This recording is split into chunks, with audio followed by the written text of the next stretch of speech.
Hello learners, I welcome you to the third segment of 50th lecture on Doctrine of Proportionality. So in the last video we discussed about the ECTHR jurisprudence for applying proportionality test in the context of interpreting Article 1 Protocol 1. So we can also see that many arbitral tribunals in the context of investment disputes also believe in borrowing the proportionality test from ECTHR jurisprudence and can be seen to have applied in the context of investment disputes, especially when the arbitral tribunals were confronted with the question whether the regulatory measure taken by the host state, if that was a legitimate regulatory measure or if that was expropriation. So, in order to decide whether the measure was expropriatory in nature, the tribunal undertook an analysis where it looked at the public interest that the measure sought to achieve, whether the same was proportional to the protections that were offered to foreign investors in the investments under the bilateral investment treaties. So, here we could see that the tribunal had given some sort of deference to the host state when it enacted, while reviewing its regulatory measures that were enacted by the host state, but at the same time the tribunals have cautioned that the deference is not without limits. So, in that context, when it says the deference is not without limits or it is not unlimited, so that is where the tribunal can be seen to have adopted a proportionality test in case of investment disputes. So, we will discuss few cases where it was done. For example, Marian Ungolab case, Crystalex, Electrabel, then Electrabel versus Hungary, and TechMed versus Mexico. So, we will discuss in how these cases the proportionality test got applied while reviewing a regulatory measure. In case of Marian Ungolab versus Costa Rica, so the tribunal did agree that or the tribunal stated that it will accord a considerable measure of deference in recognition of the right of domestic authorities to regulate matters within their borders. At the same time, we could see the Marian Ungolab tribunal have stated that this deference is, however, not without limits. When it says it was not without limits, that is where the proportionality test comes into picture. So, here the tribunal stated that it will check or it will examine if these measures are taken for an important public purpose, whether the governments are required to use due diligence while protecting foreigners, and then it stated that the government will not be excused from the liability if their actions were found to be arbitrary or discriminatory. Similarly, we can also see a similar approach in Crystalex vs Venezuela case as well. So, here also we could see the tribunal stating that stating that deference is not unlimited and it will undertake a proportionality test. So, here we could see that the Crystalex tribunal stated that whenever an investor submits some sort of a report to the government regulatory bodies, so here the government regulatory bodies are called to take decisions which are technical in nature.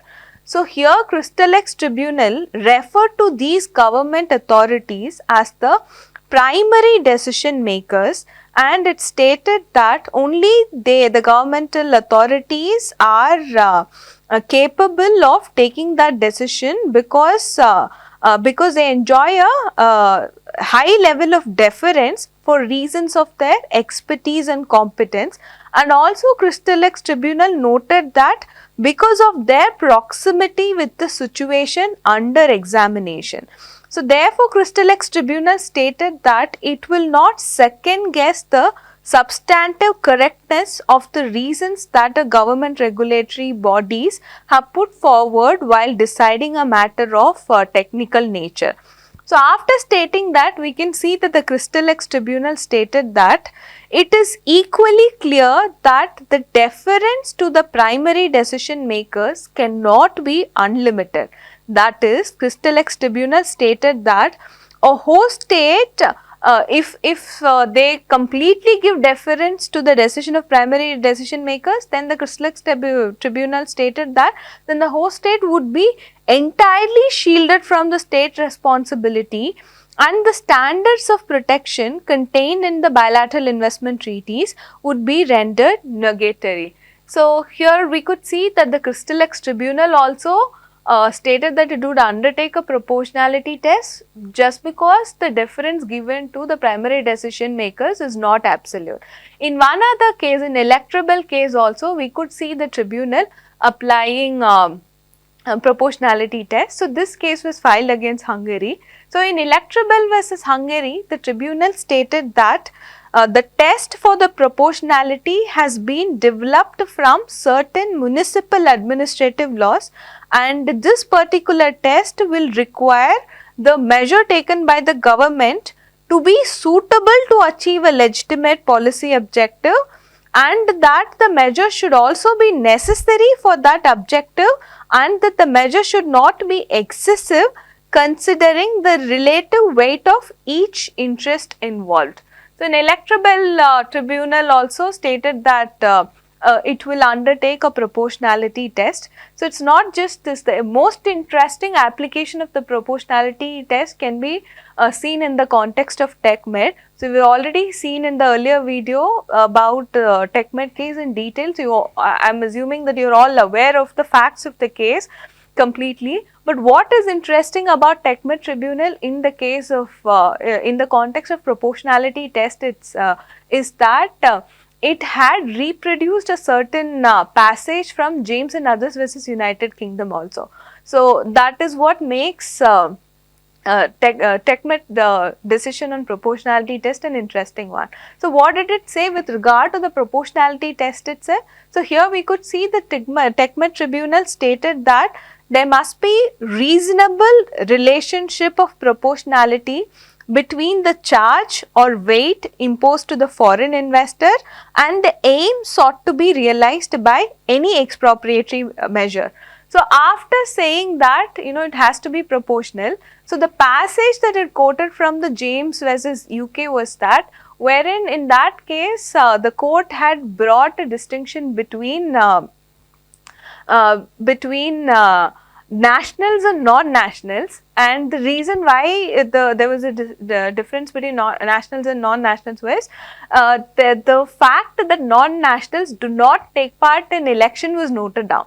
So, therefore, in James versus United Kingdom, it was decided that given the fact that non-nationals do not participate in elections, so therefore, it was only legitimate for nationals to bear a higher burden of any measure that was taken in public interest. So, accordingly, TechMed applied the proportionality test and stated that the non-renewal of license is something that amounted to expropriation, an indirect expropriation, by applying proportionality test and also relying on this particular paragraph from James versus UK, and it brought in the fact that the investor does not take part in the domestic elections, and then TechMed tribunal decided that this amounted to indirect expropriation. So, in this video we have seen how the proportionality test was applied in some of the investment disputes, but it is also interesting to see how the proportionality test was applied in case of Philip Morris versus Uruguay. So, we will discuss that case in a little bit detail so that we have a understanding of how Philip Morris Tribunal applied a proportionality test and how it tried to say that that regulatory measure taken for in that case regulatory measure was taken for against in order to curb smoking. So, how proportionality gets applied in a measure which was taken for public health. So, that is something that we have to see, so that we can relate as to how the proportionality test can also be applied in terms of environmental regulatory measure being challenged in an investment dispute. So, I will discuss Philip Morris case in detail in the next video. Thank you.